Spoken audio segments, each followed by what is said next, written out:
چڑھاوے چڑھائے گا تو فرمایا کہ اللہ کے نبی فرماتے ہیں کہ اللہ تیرے قرضوں کو اتار دے گا.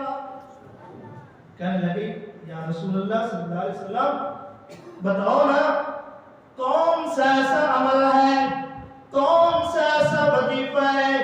آج ہم یاری مدد کا نعرہ لگانے والوں, میں بڑی معذرت کے ساتھ یہ پوچھنا چاہتا ہوں, وہی علی ہیں جن کو مشکل کشا مانتے ہیں, وہی حضرت علی المرتضیٰ نبی کے پاس گئے ہیں. اب اللہ کے نبی نے حضرت علی المرتضیٰ کو یہ نہیں کہا کہ تم فلاں بابے کے پاس جاؤ, لات کے پاس جاؤ, عزا کے پاس جاؤ, منات کے پاس جاؤ, ہبل کے پاس جاؤ. فرمایا نہیں نہیں, تم نے صرف یہ کہا اللہم اکفنا. یہ یاد کر لو, یہ بڑا جامع وظیفہ ہے. جو مقروض ہے, جن کے پاس رزق نہیں ہے, جن کے پاس رزق ہے اس کے اندر برکت نہیں ہے, یہ یاد کر لیں اللہ کے نبی نے اپنے داماد سیدنا علی المرتضیٰ کو بتایا ہے. اللہم اکفنا بحلالک عن حرامک واغننا بفضلک عمن سواک.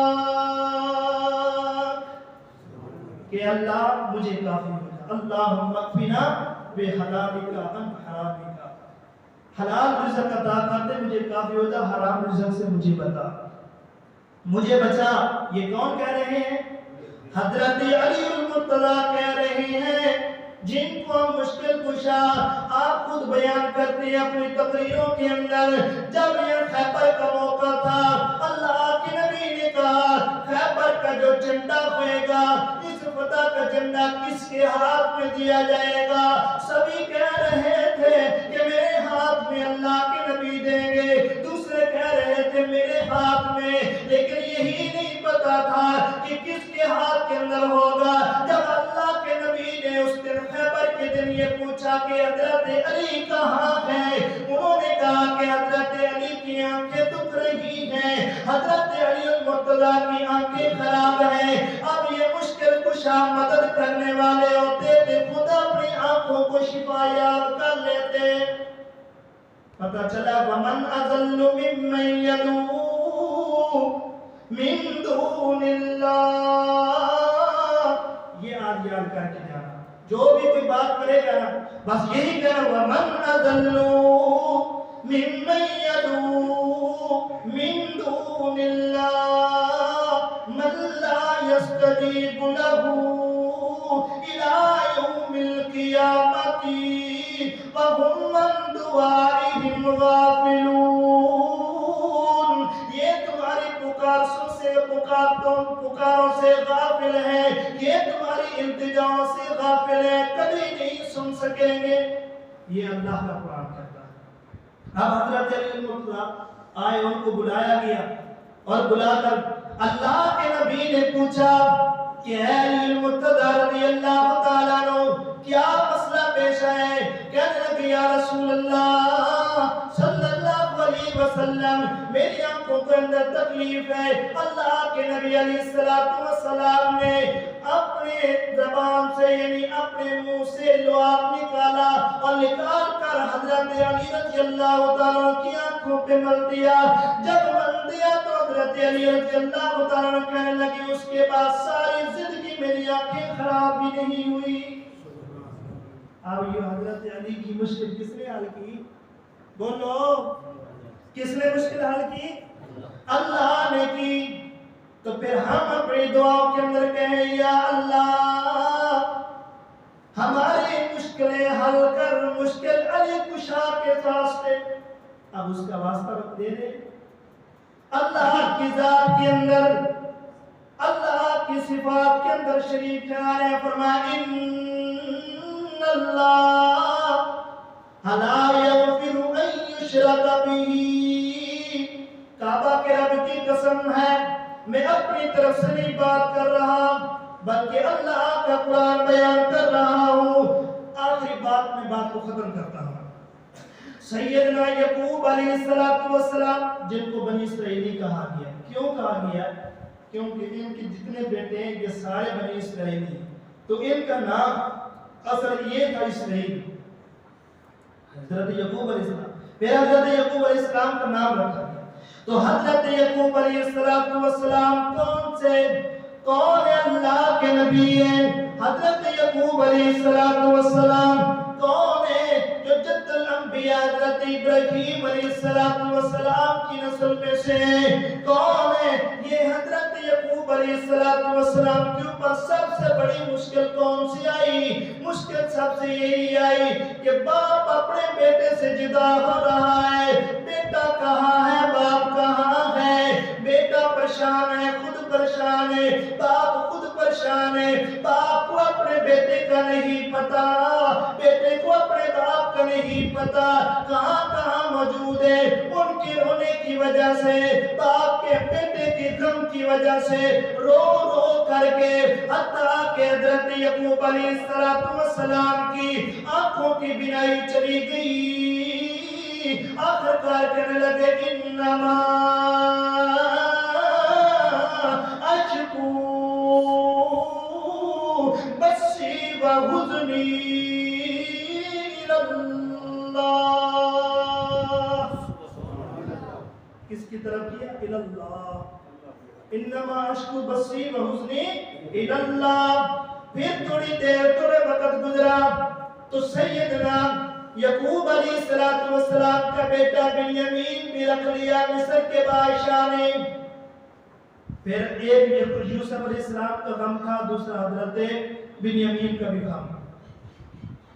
کہنے لگے اب اس کے فصبر جمیل واللہ المستعان، واللہ المستعان علی ما تصفون۔ حضرت یعقوب علیہ السلام نے کہا میں صبر کروں گا اور اللہ سے مدد مانگوں گا۔ کس سے؟ اللہ سے مدد مانگوں گا۔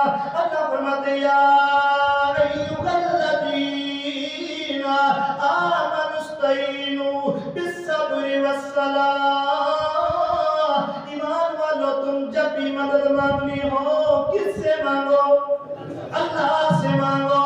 جب التجا کرنی ہو کس سے کرو؟ بولو میرے ساتھ بولو، جب بھی مانگو کس سے مانگو؟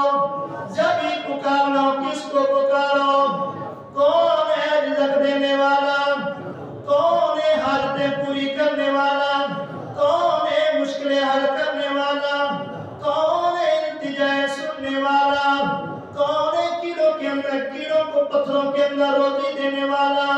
کون ہے ماں کے بدن کے اندر بچے کو رزق دینے والا؟ کون ہے جانوروں کو شفا دینے والا؟ اللہ ہے۔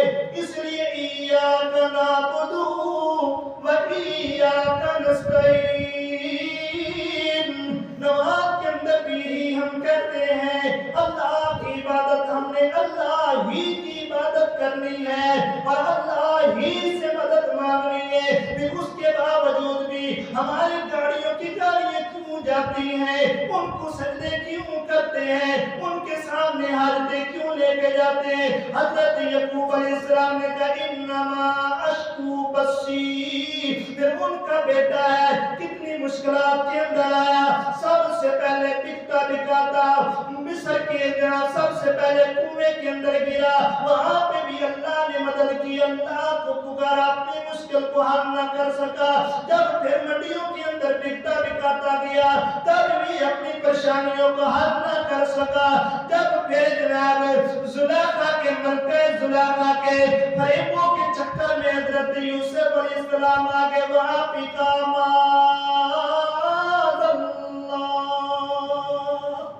کیا کہا؟ معاذ اللہ۔ قرآن بھرا پڑا ہے کہ کس سے مانگو؟ اللہ سے مانگو۔ کس سے مانگو؟ اللہ سے اپنی التجائے۔ اگر کسی اور کے پاس جاتا ہے، کسی اور سے مانگتا ہے، تین باتیں شروع کے اندر بتائی تھی، ذات کے اندر، صفات کے اندر اور حقوق اختیارات کے اندر۔ کسی انسان، کسی بشر، کسی مخلوق کو، کسی ڈھیری کو، کسی مٹی کو شریک کیا تو یہ کون ہوگا؟ زنا کرنے والا ہوگا تو اس کو کیا کہا جائے گا؟ زانی۔ شرابی کو کیا کہا جائے گا؟ یہ شرابی ہے. اور عیاش کو کیا؟ یہ عیاشی ہے. تو جو شرک کرتا ہے اس کو پھر کیا کہنا ہے؟ مشرک. اب ہم مشرک کہتے ہیں تو یہ کہتے ہیں کہ ہمیں کہتے ہیں مشرک. میں کسی کو نہیں کہتا، میں صرف اس کو کہتا ہوں جو اللہ کی ذات کے اندر شریک ٹھہراتا ہے، اللہ کی صفات کے اندر شریک ٹھہراتا ہے، جو اللہ کے حقوق کسی انسانوں کو دیتا ہے. فرمایا وَمَنْ أَضَلُّ مِمَّنْ يَدْعُو مِن دُونِ اللَّهِ مَن لَّا يَسْتَجِيبُ لَهُ إِلَى يَوْمِ الْقِيَامَةِ وَهُمْ عَن دُعَائِهِمْ غَافِلُونَ.